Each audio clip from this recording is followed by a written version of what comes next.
Alyssa grew up in a home where she never truly felt seen or heard. Both of her parents were physically present, but emotionally things felt very different. Her father worked long hours as a truck driver.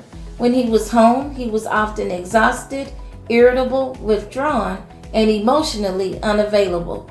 He spent most of his time drinking, smoking, and watching TV.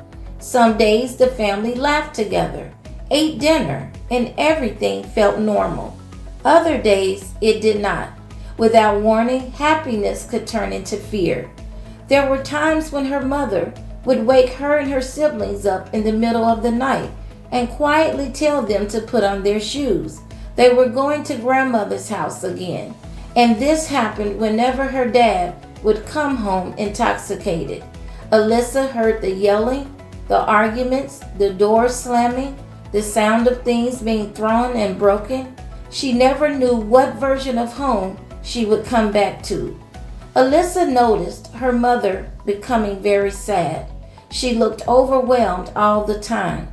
Some days she stayed in bed crying for hours, and eventually Alyssa stepped into a role no child should have to feel. She made simple meals for herself, her younger brother and sister. She helped with their homework.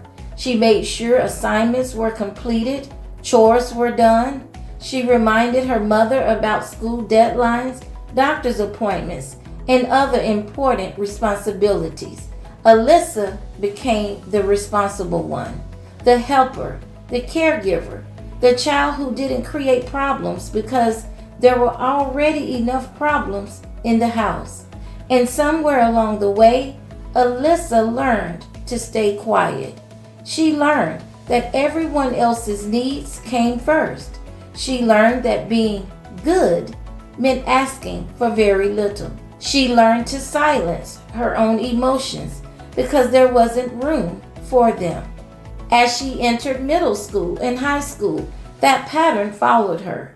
She was intelligent, responsible, respectful. She didn't drink, smoke. She didn't skip school or party like so many of the popular kids did.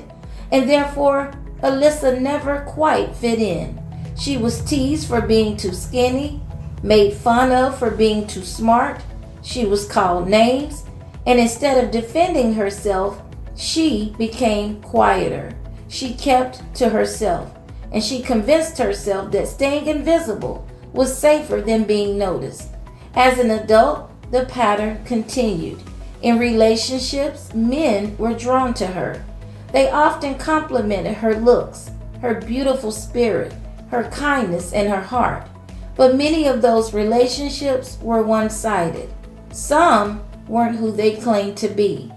Others appreciated everything she gave, but failed to truly invest in her. And instead of expressing what she needed, Alyssa tried harder. She gave more, loved more, sacrificed more. She believed that if she could just be enough, someone would finally choose her completely. In friendships, Alyssa became the one who always reached out first, the one planning the gatherings, checking in, sending the text messages, making the phone calls, driving across town, offering encouragement, showing up whenever someone needed her. But very few people showed up for Alyssa in the same way. At work, she became what many people called the silent leader. She was approachable, dependable, teachable, a team player. She trained new employees. She shared her knowledge, solved problems, helped others succeed. Yet her contributions often went unnoticed. She was overlooked for promotions, promises about raises, or advancement in opportunities never materialized. Others received the recognition she had earned. And once again, Alyssa stayed quiet. The little girl who learned not to take up space had become the woman who struggled to use her own voice. And this is one of the lasting effects of childhood trauma and parentification. When children grow up believing their worth comes from taking care of everyone else, They often become adults who overfunction in relationships while undervaluing themselves. They confuse self-sacrifice with love, people-pleasing with kindness, silence with peace. They become uncomfortable asking for help. They apologize for having needs. They ignore red flags, and they tolerate disrespect far longer than they should. And not because they're weak, but because this is what their nervous system learned to survive.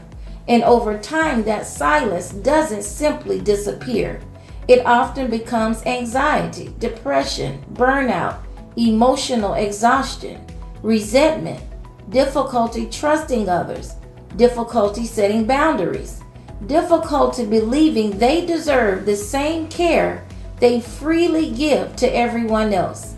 Alyssa often wondered, why aren't people loyal? Why do people say one thing and do another? Why do people lie, cheat, manipulate, and use others for selfish gain? And perhaps the hardest question of all, why has no one ever cared for me the way I've cared for everyone else? Eventually, Alyssa realized something life-changing. Healing doesn't begin when other people change. Healing begins when she changes.